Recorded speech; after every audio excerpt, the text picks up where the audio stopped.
అందరికీ నమస్కారం. ఆగస్టు 14న విడుదలైన విశ్వనాథ అండ్ సన్స్ చిత్రం రివ్యూ గురించి తెలుసుకుందాం.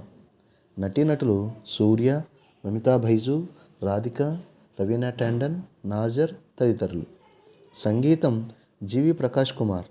నిర్మాత సూర్యదేవర నాగవంశి, సాయి సౌజన్య. దర్శకత్వం వెంకీ అట్లూరి. ఈ మధ్యకాలంలో కుటుంబ సమేతంగా చూడదగ్గ సినిమాలు చాలా తక్కువగా కనిపిస్తున్నాయి. పెద్ద హీరోలు అయితే యాక్షన్ థ్రిల్లర్లు లేదా చారిత్రక సినిమాల వైపు చూస్తున్నారు. ఈ మధ్యలో భిన్నత్వం కోసం కొంతమంది ఇటువంటి కథలు ఎంచుకుంటున్నారు. సూర్య ఒక రకంగా మాసు హీరో. యముడు, వాటికి సీక్వెల్ సింగం చిత్రాలతో అతడు బాగా పాపులర్ అయ్యాడు.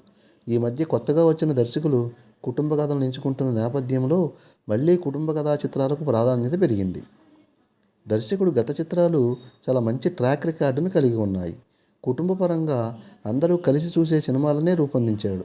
ఆ కోవలోనే ప్రభుత్వ, ప్రైవేట్ కాలేజీల నేపథ్యంలో తీసిన సార్ సినిమా, స్టాక్ మార్కెట్ నేపథ్యంలో తీసిన లక్కీ భాస్కర్లు చాలా ఆకట్టుకున్నాయి.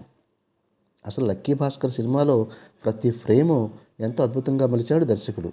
ఇప్పుడు ఈ సినిమాతో మరోసారి అటువంటి ప్రయత్నం చేసినట్లుగా మనకి తెలుస్తోంది. నిర్మాత దిల్ రాజులాగా మంచి సబ్జెక్టుల్ని ఎన్నుకుంటున్నారు సూర్యదేవర నాగవంశి. గతంలో విజయవంతమైన పలు చిత్రాలు నిర్మించారు. నాగవంశి నిర్మాతగా జెర్సీ, భీష్మ, లక్కీ భాస్కర్ మొదలైన చిత్రాలు నిర్మించి తన అభిరుచిని చాటుకున్నారు. రాధిక్ గారి గురించి మనందరికీ తెలిసిందే. ఈ చిత్రంలో హీరోయిన్ మమితా బైజు మలయాళ, తమిళ చిత్రాల్లో నటిస్తూ మంచి పేరు సంపాదించుకున్నారు. ప్రేమలు సినిమాలో రీనా పాత్రలో నటించి మంచి విజయాన్ని అందుకున్నారు.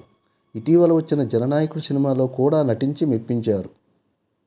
ఇక కథలోకి వస్తే మనకి గజనీ సినిమాను ఖచ్చితంగా గుర్తుకు తెస్తుంది ఈ సినిమా. సంజయ్ విశ్వనాథ్ ఓ మంచి వ్యాపారవేత్త.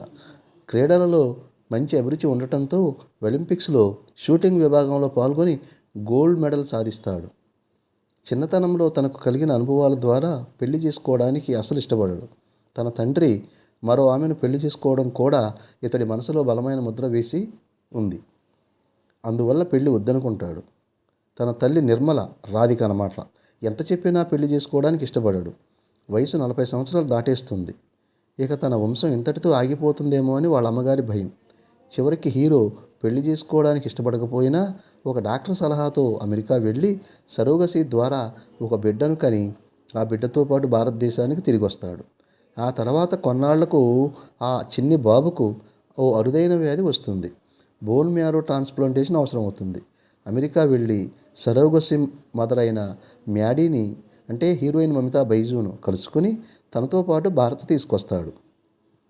డబ్బు అవసరమైన నేపథ్యంలో ఆమె కూడా ఒప్పుకొని భారత్కి వస్తుంది.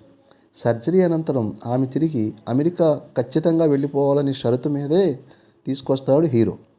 ఇక్కడ ప్రత్యేకంగా ప్రస్తావించాల్సిన అంశాలు ఏమిటంటే, హీరో వయసు 40 సంవత్సరాలు పైనే, హీరోయిన్ వయసు కేవలం 20 సంవత్సరాలు.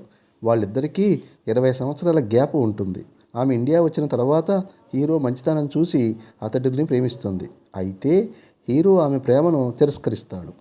ఇలా కథ అనేక మలుపులు తిరుగుతూ చివరకు ఏమవుతుంది అనేది మనం వెండితెరపైన చూడవలసిందే. మొదటి హాఫ్లో హీరో హీరోయిన్లు రాధికల మధ్య సన్నివేశాలను బాగా సృష్టించాడు దర్శకుడు. సంభాషణలు చాలా బాగున్నాయి. అప్పుడప్పుడు మెలోడ్రామా కనిపిస్తుంది. హీరోయిన్ మమితా బైజు ఎంటర్ అయిన తర్వాతే కథలో వేగం పెరుగుతుంది. ఆమె నటన బాగా ఆకట్టుకుంటుంది. సూర్య మొదటి నుండి ప్రయోగాత్మక చిత్రాల్లో నటిస్తూనే ఉన్నాడు. ఆకాశమే నీ హద్దురా, జై భీమ్ వంటి అనేక చిత్రాల్లో నటించినా ఇది కాస్త కొత్తగా, విభిన్నంగా, క్లాస్ పాత్రలో స్టైలిష్ లుక్లో కనిపిస్తాడు. వయసుకు తగిన పాత్ర చాలా హుందాగా చూపిస్తాడు. సూర్య, మమతా బైజుల కాంబినేషన్లో వచ్చే సీన్లన్నీ మనల్ని నవ్విస్తూనే ఉంటాయి. హీరో తల్లి రాధిక కలిసే సందడి బాగుంటుంది. సూర్య, రవీనా టండన్ల మధ్య వచ్చే సన్నివేశాలు కూడా భావోద్వేగాలను పెంచుతాయి. తనకంటే 20 ఏళ్ల పెద్దవాడైన వ్యక్తితో ఓ యువతి ప్రేమలో పడటం అనే పాయింట్తో ఈ సినిమాను తెరకెక్కించారు దర్శకులు వెంకీ. కథా సన్నివేశాలు పాతవే అయినా కథనం చాలా బాగుంది. కొన్ని చోట్ల వెంకీ రాసిన డైలాగులు త్రివిక్రమ్ శ్రీనివాసును గుర్తుకు తెస్తాయి. ప్రతి సీను చాలా బాధ్యతగా తీసినట్లుగా మనకు కనిపిస్తుంది. ఈ సినిమాను తక్కువ వ్యయంతో తీసే వీలున్నా నిర్మాత ఎక్కడా రాజీ పడలేదు. గ్రాండ్గా తీసినట్లుగా ప్రతి ఫ్రేము మనకి రిచ్గా కనిపిస్తుంది.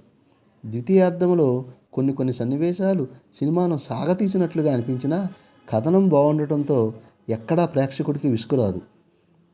ఎక్కడా ఒక్క డబుల్ మీనింగ్ డైలాగ్ కానీ బూత్ డైలాగ్ కానీ లేకుండా ఆశాంతం కుటుంబం మొత్తం కలిసి కూర్చొని చూసే విధంగా సినిమాను మలిచాడు దర్శకుడు. పెద్ద మాస్ హీరోతో ఇలాంటి ప్రయత్నం అంటే దర్శకుడు చాలా ధైర్యం చేశాడని చెప్పవచ్చు. నాజర్, రవీనా టండన్లు వారి పాత్రలకు న్యాయం చేశారు. సెకండ్ హాఫ్ మొత్తం హీరోనే కనిపిస్తాడు మనకు.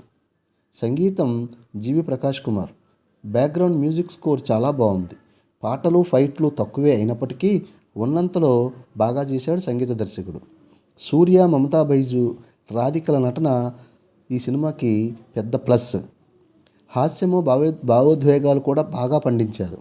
ప్రథమార్థం చాలా బాగుంది. అయితే ఇది తమిళ సినిమా అని, అనువాదమై తెలుగులోకి వచ్చింది అని ప్రేక్షకులు చాలా ఈజీగానే గుర్తుపట్టేస్తారు. ఇలాంటి దగ్గర చిన్న జాగ్రత్తలు తీసుకుంటే బాగుండేది. ఏది ఏమైనప్పటికీ ఇది చాలా సహజమైన, స్వచ్ఛమైన కుటుంబ కథ. అయితే ప్రేక్షకులు గమనించాల్సింది ఏమిటంటే ఇది కేవలం మా యొక్క దృష్టికోణం నుండి రాసిన సమీక్షకుడి యొక్క వ్యక్తిగత అభిప్రాయం. Thank you. మరొక్క సమీక్షతో మళ్ళీ మీ ముందుకు వస్తా. Thank you.